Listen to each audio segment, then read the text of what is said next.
अस्सलाम वालेकुम स्टूडेंट्स हमारा अभी जो नेक्स्ट लेक्चर है that is about programming environment. Programming environment का मतलब क्या है कि जिस एनवायरनमेंट में आप लोगों ने प्रोग्राम्स डेवलप करने हैं। हम लैंग्वेज की बात कर रहे हैं कि हम लोगों ने तो ऑब्वियसली सी लैंग्वेज के अंदर प्रोग्राम्स को डेवलप करना है, तो उसका एनवायरनमेंट कैसा है। अगर हम पास्ट की बात करें तो जब प्रोग्रामर्स कोई प्रोग्राम डेवलप करते थे, before we I explain that, आप लोगों को एक चीज़ अंडरस्टैंड करनी चाहिए कि जब एक प्रोग्राम डेवलप होता है तो उसके डिफरेंट प्रोसेसेस होते हैं, राइट। प्रोसेसेस मींस के आपने उसकी कोडिंग करनी है, कोडिंग के बाद उसको कंपाइल करना है, उसको लिंक करना है, उसको डीबग करना है। तो ये उसके डिफरेंट प्रोसीजर्स हैं। जब ये प्रोसीजर्स कंप्लीट होते हैं तो फिर आपका एक प्रोग्राम जो है वो कंप्लीट होता है और आपको आउटपुट प्रोवाइड करता है, ठीक है। लेकिन पास में programmers they had to face difficult challenges. वो क्या थे कि सबसे पहले तो आपने एक प्रोग्राम को डेवलप किया। एडिटर यूज़ होता है जिसके अंदर आप प्रोग्राम की इंस्ट्रक्शंस लिखते हैं, ठीक है, स्टेटमेंट्स लिखते हैं। आपने प्रोग्राम की स्टेटमेंट्स या इंस्ट्रक्शंस को लिखा। अब उसको लिखने के बाद आपने उसको कंपाइल करना है। तो क्या था कि एडिटर एक अलहदा से सॉफ्टवेयर था, कंपाइल करने के लिए एक अलहदा से सॉफ्टवेयर था, ठीक है, और फिर उसको लिंक करने के लिए एक अलहदा से सॉफ्टवेयर था। आगे आप लोगों को समझाऊंगा मैं कि लिंकर जो है वो क्या होता है। फिर डिबगर एक अलहदा से सॉफ्टवेयर था, और जो प्रोग्रामर था उसको 3-4 डिफरेंट किस्म के प्रोग्राम्स को यूज़ करके प्रोग्राम को बनाना पड़ता था, and it was quiet time consuming, और मुश्किल भी था ये काम करना, ठीक है। तो लेकिन इस चीज़ को कहाँ से कब सॉल्व किया गया और किस सूरत में सॉल्व किया गया। इस चीज़ को सॉल्व किया गया when I D E integrated development environment, जब ये डेवलप किया गया। मीन्स के इन सारी चीज़ों को एडिटर, कंपाइलर, लिंकर, डिबगर, इन सब को इंटीग्रेट करके एक ही प्रोग्राम बना दिया गया। अगर हम बात करेंगे कि हमने सी में प्रोग्राम बनाना है तो सी के अंदर हमें एडिटर भी मिलेगा, सी के अंदर ही हमें कंपाइलर भी मिलेगा, सी के अंदर ही हमें लिंकर भी मिलेगा, सी के अंदर भी हमें डिबगर मिलेगा। ये सारी चीज़ें हमें एक ही सॉफ्टवेयर के अंदर मिल जाएंगी। ये सारे काम हम एक ही सॉफ्टवेयर के अंदर, एक ही लैंग्वेज के अंदर कर पाएंगे। लेकिन प्रीवियसली पास्ट में ऐसा काम कुछ भी नहीं होता था, ठीक है। प्रोग्रामर को ये सारा कुछ डिफरेंट प्रोग्राम्स को यूज़ करके कर सकता था। और फिर जो इन्वायरमेंट था वो भी एक ग्राफिकल नहीं बल्कि एक डॉस टाइप का environment, black and white environment था जिसके अंदर आप लोगों ने प्रोग्राम्स बनाने होते थे। तो अब हम बात करते हैं जी कि आईडीई क्या है, ठीक है, कि जो programming environment IDE, integrated development environment, ये क्या है। जब हम बात करते हैं आईडीई की तो हमने देखा कि आईडीई क्या है, कि इसके अंदर जब हम एक प्रोग्राम डेवलप करते हैं तो हम क्रिएट भी इसी के अंदर करेंगे, कंपाइल भी इसी के अंदर करेंगे, और रन भी हम इसी के अंदर करेंगे, राइट। तो ये सारी चीज़ें हम एक ही प्रोग्राम के अंदर कर पाए। जो बेसिकली आईडीई का एम होगा that would be to make the life of programmers easier for grouping together all the tasks needed for building applications into one environment। कि आपने जब भी कोई प्रोग्राम लिखना है तो फिर जो है सारी चीज़ें आपको एक ही जगह पर मिलेंगी और आप लोग उनको यूज़ करके आप एक प्रोग्राम या एप्लीकेशन डेवलप कर पाएंगे, राइट। और this is very user friendly environment.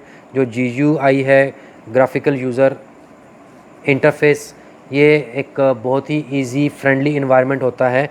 और जो आपका सी का इंटरफेस है वो एक GUI इंटरफेस है,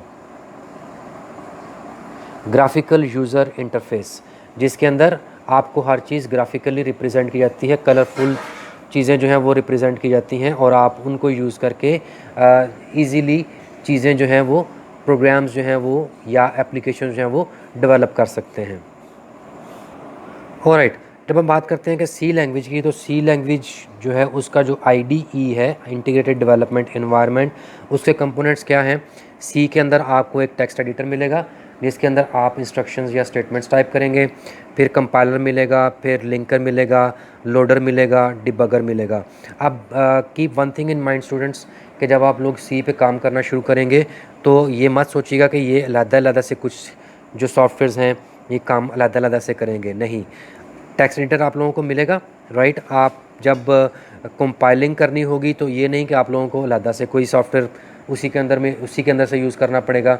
ये बैकग्राउंड में सारे काम होंगे, लिंकर भी बैकग्राउंड में काम करेगा, ठीक है, और डिबगर भी बैकग्राउंड में काम करेगा।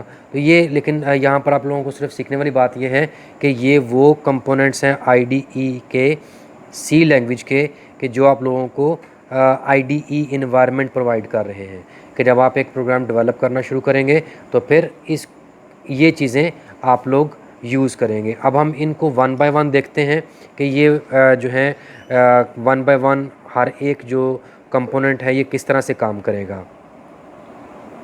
ऑलराइट, तो अब हम सबसे पहले देखते हैं कि एक टेक्स्ट एडिटर क्या होता है। तो स्टूडेंट्स आप लोगों की बुक पर पेज नंबर 37 है। I am going to show you कि ये पेज नंबर 37 मैं आप लोगों को यहाँ पर दिखा रहा हूँ, राइट। तो ये आपका एक टेक्स्ट एडिटर है, ठीक है। ये सारा सी की विंडो है, राइट। और आप लोग यहाँ पर इस वक्त टेक्स्ट एडिटर को देख रहे हैं। ये टेक्स्ट एडिटर में यहाँ पर ये इंस्ट्रक्शंस या स्टेटमेंट्स हैं जहाँ पर ये आप लोग स्टेटमेंट्स या इंस्ट्रक्शंस टाइप कर पाएंगे। यहाँ पे आपको एक कर्सर मिलेगा और कर्सर के ज़रिए से, जिस तरह से माइक्रोसॉफ्ट वर्ड के अंदर आपको कर्सर मिलता है, तो यहाँ पर भी आपको एक कर्सर मिलेगा और आप उस कर्सर की हेल्प से, कीबोर्ड की हेल्प से आप डिफरेंट स्टेटमेंट्स या इंस्ट्रक्शंस को टाइप कर पाएंगे, ठीक है। तो ये टेक्स्ट एडिटर कहलाएगा, राइट। तो विंडो जो सी है, सी का टेक्स्ट एडिटर इस तरह का है कि जिसके अंदर आप लोग स्टेटमेंट्स या इंस्ट्रक्शंस जो हैं वो टाइप कर सकते हैं। ये जहाँ पर जो आपकी जो टेक्स्ट फाइल्स होती हैं, जो आप जहाँ पे टाइपिंग करेंगे वो सिंपल प्लेन टेक्स्ट फाइल्स होती हैं। और लेकिन keep one thing in mind कि जो कुछ जो बहुत पावरफुल हाई लेवल लैंग्वेजेस होती हैं उनके जो एडिटर्स होते हैं वो ऑटोमेटिकली आपको एरर्स जो हैं, जितने भी एरर्स या बग्स जो हैं एक प्रोग्राम के अंदर होते हैं सिंटैक्स एरर्स की वजह से, वो उनको आइडेंटिफाई भी करते हैं। उनको ऑटोमेटिकली उसी वक्त जैसे जैसे आप टाइप करते जा रहे हैं एडिटर उसको हाईलाइट भी करता जाएगा और आपको दिखाता भी जाएगा कि आपने यहाँ पर ये एरर किया है, राइट। और आप उनको साथ साथ में रिमूव भी करते रहते हैं, राइट। लेकिन एक नॉर्मल जो टेक्स्ट एडिटर है उसमें सिंपली आप स्टेटमेंट्स या इंस्ट्रक्शंस को टाइप करते हैं। अब हम बात करते हैं आवर नेक्स्ट जो है दैट इज़ कंपाइलर।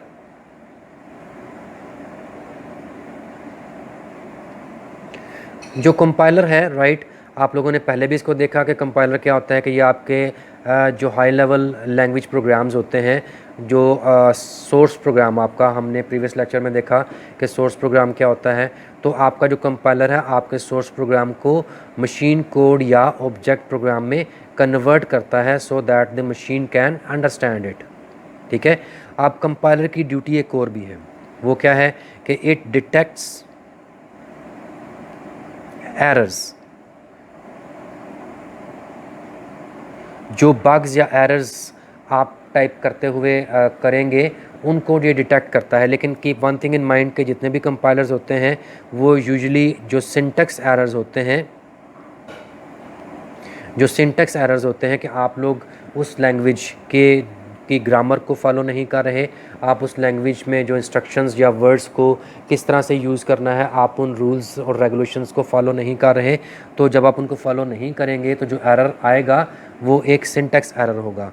तो कंपाइलर का काम है कि जब वो आपके हाई लेवल लैंग्वेज के सोर्स प्रोग्राम को ऑब्जेक्ट प्रोग्राम में कन्वर्ट करता है तो उसमें मौजूद जितने भी सिंटैक्स एरर्स हैं उनको डिटेक्ट करे, ठीक है। और फिर आपको प्रोग्रामर को हिंट भी दे कि आपकी कौन सी स्टेटमेंट के अंदर एरर है और फिर आप उसको करेक्ट करें, राइट। तो ये भी कंपाइलर का ही काम है। तो दो काम हो गए, एक सोर्स प्रोग्राम को ऑब्जेक्ट प्रोग्राम में कन्वर्ट करना और फिर उसके अंदर मौजूद सिंटैक्स एरर्स को आइडेंटिफाई करना और प्रोग्रामर को हिंट करना कि कहाँ पर कौन सी स्टेटमेंट के अंदर एक एरर जो है वो मौजूद है। तो इसके ये वाले काम हैं जो आप लोगों ने आप लोग जो जब आप सी में प्रोग्राम्स बनाएंगे तो ये करेगा। Students keep one thing in mind कि जब आप सी में प्रोग्राम्स बनाएंगे तो जो सी लैंग्वेज का प्रोग्राम होता है तो जिसमें सिर्फ इंस्ट्रक्शंस होती हैं उसकी एक्सटेंशन डॉट सी होती है। सपोज़ आपने नाम रखा क्लास, आपने प्रोग्राम का नाम रखा क्लास, तो जो उसके साथ एक्सटेंशन होगी वो सी होगी, राइट। जो आपके एडिटर में आपने एक प्रोग्राम लिखना है, जो आपका सोर्स प्रोग्राम होगा उसकी एक्सटेंशन सी होगी। आप लोगों को एक्सटेंशन का तो आइडिया है कि जितने भी प्रोग्राम्स होते हैं उनके अंदर जो फाइल्स बनती हैं उनकी एक्सटेंशन होती है, और आप उस एक्सटेंशन को देख के ही आइडेंटिफाई करते हैं कि ये कौन से प्रोग्राम की एक्सटेंशन है, राइट। लाइक अगर आप माइक्रोसॉफ्ट वर्ड में काम कर रहे हों तो वहाँ पर जो एक्सटेंशन होती है वो क्या होती है, किसी को पता है? .docx ये एक्सटेंशन होती है, राइट। अगर आप एक्सेल में काम कर रहे हैं तो एक्सेल के अंदर जो फाइल बनाएंगे उसकी एक्सटेंशन .xls होती है, राइट। तो जो भी प्रोग्राम्स होते हैं जिनके अंदर आप फाइल्स क्रिएट करते हो तो वो फाइल जब बनती है तो वो प्रोग्राम जो है ऑटोमेटिकली उसके साथ एक एक्सटेंशन अटैच करता है, जो कि सिंपल आप जब फाइल का नाम देखते हैं तो फिर उसकी एक्सटेंशन देखकर आप आइडिया लगाते हैं कि हाँ जी ये एक्सटेंशन तो इस प्रोग्राम की है, इसका मतलब है कि ये फ़ाइल जो है इस प्रोग्राम में डेवलप हुई है, राइट। तो इसका मतलब क्या हुआ कि जब आप किसी भी फाइल नेम के साथ .c देखेंगे तो इसका मतलब है कि आप लोग आइडेंटिफाई करेंगे कि ये एक सी लैंग्वेज का प्रोग्राम है, ठीक है। तो ये आपका सोर्स जो प्रोग्राम है, जो सोर्स कोड होगा, उसकी जो फाइल बनेगी उसकी एक्सटेंशन .c होगी। जब आप उसको कंपाइल कर देंगे और आपकी जो सोर्स फाइल है वो ऑब्जेक्ट फाइल में कन्वर्ट हो गई, ऑब्जेक्ट प्रोग्राम में कन्वर्ट हो गई, तो फिर अगेन से एक फ़ाइल क्रिएट होती है, ठीक है। ऑब्जेक्ट प्रोग्राम की अगेन से एक फ़ाइल क्रिएट होती है और उसकी एक्सटेंशन जो है वो .obj होती है। .obj ऑब्जेक्ट फाइल मीन्स कि ये अगर आपकी सोर्स फाइल थी तो जब कंपाइलर ने इसको कन्वर्ट किया तो इसकी जो फाइल बनी दैट विल बी class.obj। तो ये वाली सोर्स फाइल, सोर्स प्रोग्राम आपका कंपाइल होने के बाद उसकी एक्सटेंशन जो है वो .obj हो जाएगी, राइट। तो ये this is how your compiler works. इसके बाद अब जो नेक्स्ट है आप लोगों का लिंकर, हम उसको देखते हैं कि लिंकर क्या होता है। ऑलराइट, मैंने आप लोगों के लिए यहाँ पर एक डायग्राम, एक फ़िगर ड्रॉ की है। ये फ़िगर आप लोगों की बुक पर पेज नंबर 37 पर मौजूद है। इस फिगर में आप लोग थोड़ा सा इसको फर्दर देखेंगे, लेकिन यहाँ पर हम पहले बात करते हैं कि लिंकर क्या है। Linker is a software that translates object program into a single executable program. तो यहाँ पर आप देख सकते हैं कि लिंकर सॉफ्टवेयर यहाँ पर है। It takes your object program, object program बनने के बाद ये किसके पास आता है, ये लिंकर सॉफ्टवेयर के पास आता है। लिंकर सॉफ्टवेयर क्या करता है कि आपके ऑब्जेक्ट प्रोग्राम को एक एग्जीक्यूटेबल प्रोग्राम या एक्जी फाइल में कन्वर्ट करता है। एक्जी फाइल्स वो होती हैं जिन पर आप जब डबल क्लिक करते हैं तो वो प्रोग्राम को रन कर देती हैं। आपके जो डेस्कटॉप होता है कंप्यूटर का, उस पर मोस्टली फाइल्स जो हैं वो एग्जीक्यूटेबल होती हैं कि जब आप उन पर डबल क्लिक करते हैं तो वो आपके प्रोग्राम को रन कर देती हैं। तो जो प्रोग्राम आपने क्रिएट किया एक सी के अंदर, सोर्स प्रोग्राम, ठीक है, सोर्स प्रोग्राम को कंपाइलर ने कन्वर्ट किया ऑब्जेक्ट प्रोग्राम में, लेकिन आपका जो ऑब्जेक्ट प्रोग्राम है वो एक एग्जीक्यूटेबल प्रोग्राम नहीं है, ये आपको कोई भी रिज़ल्ट शो नहीं करेगा। ये किसके पास जाएगा, लिंकर के पास। लिंकर उसको लिंक करेगा, ठीक है। लिंकर का काम एक और भी है, वो क्या है कि ये लिंक करता है आपके ऑब्जेक्ट प्रोग्राम के अंदर जितने भी फंक्शंस यूज़ हुए होते हैं। फंक्शंस क्या होते हैं, अब हम देखते हैं कि फंक्शंस क्या होते हैं, राइट। इसको हम तफसील से आगे पढ़ेंगे, लेकिन for the sake of little bit knowledge to understand यहाँ पर कि हमने यहाँ पर वर्ड यूज़ किया हुआ है सी लाइब्रेरी फंक्शंस। तो ये फंक्शंस क्या होते हैं, तो फंक्शंस बेसिकली जब हम सी की बात करते हैं या किसी भी प्रोग्राम की बात करते हैं तो फंक्शंस दो तरह के होते हैं। वन इज़ लाइब्रेरी फंक्शंस,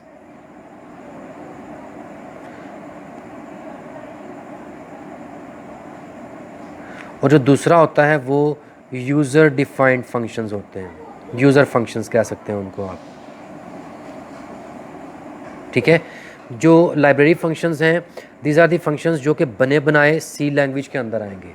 ठीक है, ये फंक्शंस बेसिकली होगा क्या, लाइक सपोज़ कि अगर हमने किसी भी नंबर का स्क्वायर रूट फाइंड आउट करना है, तो हम कैसे बनाएंगे। अगर आप लोगों को याद हो, जब हमने प्रोग्राम्स डेवलप किए थे, जब हम लोगों ने उनके लिए एल्गोरिदम्स डेवलप किए, फिर उनके लिए फ़्लो चार्ट बनाए, तो अगर हम बात करें कि हमने एक प्रोग्राम बनाना है जो कि स्क्वायर फाइंड आउट करे किसी भी नंबर का, तो उसके लिए ऑब्वियसली क्या होना था कि we have to take one number. पहले इंस्ट्रक्शन स्टेप नंबर क्या होता, स्टेप नंबर 1 क्या होता कि we have to input a number. Then step number 2 क्या होता कि हम उस नंबर का जो है हम एक कोर वेरिएबल लेते, सपोज़ हम x एक वेरिएबल लेते, और यहाँ पर हमने जो नंबर इनपुट किया है वो हमने y में किया है, तो y इंटू वाई करते। ठीक है, तो ये स्क्वायर फाइंड आउट होता, और फिर ये किस में स्टोर होता, इसके अंदर स्टोर होता, और फिर हम तीसरे में आउटपुट x करते। तो इस नंबर का जो हम बात करें जी कि इनपुट, सपोज़ हम बात करें कि इनपुट y, ये वो नंबर है जिसका हमने स्क्वायर फाइंड आउट करना है। इस तरह से हमने स्क्वायर क्या होता है y, किसी भी नंबर का अगर हम बात करते हैं कि 2 का स्क्वायर, तो इट मीन्स 2 इंटू 2, राइट। तो फिर ये हम सपोज़ करें कि ये y है, तो y का स्क्वायर क्या होगा, y इंटू वाई, जो भी होगा वो कैलकुलेट होकर इसमें आएगा, उसको हमने आउटपुट करवा दिया। तो ये एक हमने फंक्शन नहीं बनाया, ये हमने एक प्रोग्राम के थ्रू स्क्वायर फाइंड आउट किया है। लेकिन हर लैंग्वेज के अंदर बने बनाए फंक्शंस होते हैं। अब सी के अंदर हमारे पास एक फंक्शन है SQR, स्क्वायर फाइंड आउट करने के लिए, और यहाँ पर ये x होता है। x मीन्स कि आपने सिंपली नंबर देना है, तो वो अगर हम बात करते हैं y, तो हमने सपोज़ नंबर देना है, तो ये स्क्वायर का फंक्शन ऑलरेडी बनाया है सी के अंदर। ठीक है, और ये एक लाइब्रेरी फंक्शन कहलाएगा, क्योंकि ये सी का बनाया है, डिफ़ॉल्ट में है, बनाया है, राइट, सी के अंदर पहले से मौजूद है। तो ये जो फंक्शंस उस लैंग्वेज, किसी भी लैंग्वेज के अंदर पहले से मौजूद होते हैं, उनको हम लाइब्रेरी फंक्शंस कहते हैं। तो ये एक लाइब्रेरी फंक्शन था। तो ये फंक्शन जो है हमने सिंपली लाइब्रेरी के अंदर इसको लाइब्रेरी से हमने अपने प्रोग्राम के अंदर यूज़ किया है। तो हमने यहाँ पर सिंपली नंबर देना है, तो उसका ये ऑटोमेटिकली उसका स्क्वायर कैलकुलेट करेगा और वाई में इसको स्टोर करवा देगा। और अब हम क्या कह सकते हैं, आउटपुट y। तो ये y आउट, इसका इस नंबर का स्क्वायर y में इसमें जहाँ इसने कैलकुलेट किया, y में स्टोर किया और y को आपने आउटपुट करवा दिया। बजाय ये सारा काम करने के आपने स्क्वायर का एक फंक्शन यूज़ कर लिया, राइट। तो यहाँ पर अगर आपने ऑब्जेक्ट प्रोग्राम के अंदर कोई फंक्शन यूज़ किया है, तो लिंकर क्या करेगा कि लिंकर तो पहले देखेगा कि जो फंक्शन यहाँ पे यूज़ हुआ है, क्या वो कोई यूज़र ने अपने पास से तो नहीं बनाया हुआ। अगर ज़ाहिर है कि यूज़र ने अपने पास से बनाया हुआ है, तो वो तो फिर सोर्स प्रोग्राम का हिस्सा होगा, और इसी तरह से वो कंपाइल होने के बाद ऑब्जेक्ट प्रोग्राम का भी हिस्सा होगा। तो it is already there in the program, तो उसको लिंक करने की ज़रूरत नहीं है। लेकिन अगर प्रोग्रामर ने कोई लाइब्रेरी फंक्शन यूज़ किया हुआ है, जिस तरह से ये एक लाइब्रेरी फंक्शन है, तो फिर क्या होगा कि लिंकर जो है इस ऑब्जेक्ट के अंदर तो उसका कोड नहीं है, वो तो एक लाइब्रेरी फंक्शन है। तो फिर लिंकर सी की लाइब्रेरी में से उस फंक्शन का कोड इस ऑब्जेक्ट प्रोग्राम में इंक्लूड करेगा, और फिर उसके बाद वो एक एग्जीक्यूटेबल फाइल बनाएगा जो आपको रिजल्ट्स जो है वो शो करेगी। ठीक है, आई थिंक आप लोगों को समझ आ गया है कि लिंकर क्या कर रहा है। लिंकर ऑब्जेक्ट, अगर आपने अपने सोर्स प्रोग्राम के अंदर कोई लाइब्रेरी फंक्शन यूज़ किया हुआ है, तो ऑब्जेक्ट प्रोग्राम जब डेवलप होगा कंपाइलर के ज़रिए से, और जब वो लिंकर के पास आएगा, तो लिंकर देखेगा कि जो फंक्शन इस ऑब्जेक्ट प्रोग्राम के अंदर यूज़ हुआ है, क्या उसका कोड भी इसके अंदर है कि नहीं।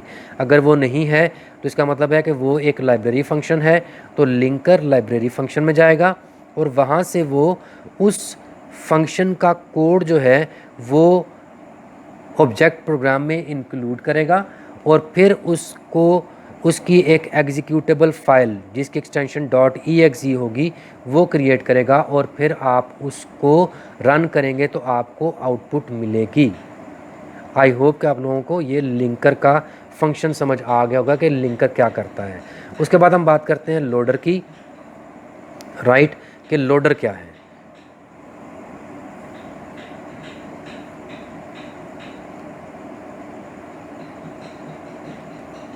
जी, एज द नेम सजेस्ट कि लोडर क्या है। लोडर जो है वो आपके जो प्रोग्राम्स होते हैं, ठीक है, आपके जो जितने भी सी प्रोग्राम्स हैं जो बने बनाए जो आपने क्रिएट कर चुके हैं, जब आप उसको जब आप उस पर डबल क्लिक करते हो या उस प्रोग्राम को आप सी के अंदर रन करते हो, तो लोडर जो है आपके उस प्रोग्राम को मेमोरी के अंदर लोड करता है और फिर उसको एग्जीक्यूट करता है, right. Then we have debugger.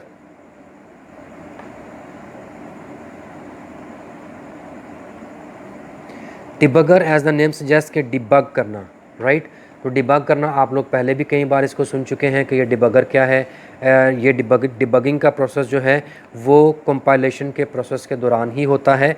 जो डिबगिंग है वो क्या होती है कि आपके प्रोग्राम के अंदर जितने भी सिंटैक्स एरर्स होते हैं उनको आइडेंटिफाई किया जाता है और फिर उनको डिबग, जो एरर्स हैं हम प्रोग्रामिंग लैंग्वेज में उनको बग्स बोलते हैं, एरर्स या बग्स बोलते हैं, राइट।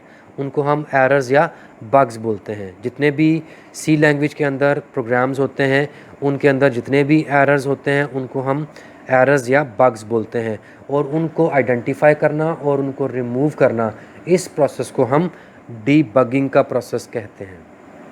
तो हमारे सी लैंग्वेज के अंदर सी प्रोग्राम के जो सी लैंग्वेज है उसके अंदर जब हम प्रोग्राम डेवलप कर रहे होंगे तो उसके अंदर जब हम एरर्स को फाइंड कर रहे होंगे और उनको रिमूव कर रहे होंगे तो we are doing it with the help of a debugger and this whole process is called debugging. Students, I hope कि आप लोगों को ये सारा लेक्चर अच्छे तरीके से समझ आ गया होगा। If you still don't understand anything please write in comments कि आप लोगों ने अगर इसको अंडरस्टैंड कर लिया है। Even then you write in comments about your understanding. और अगर आप लोगों ने नहीं किया कोई चीज़ फिर भी आप लोगों को जो है क्लियर नहीं है, you can write in comments so I can give you answer in the comments as well.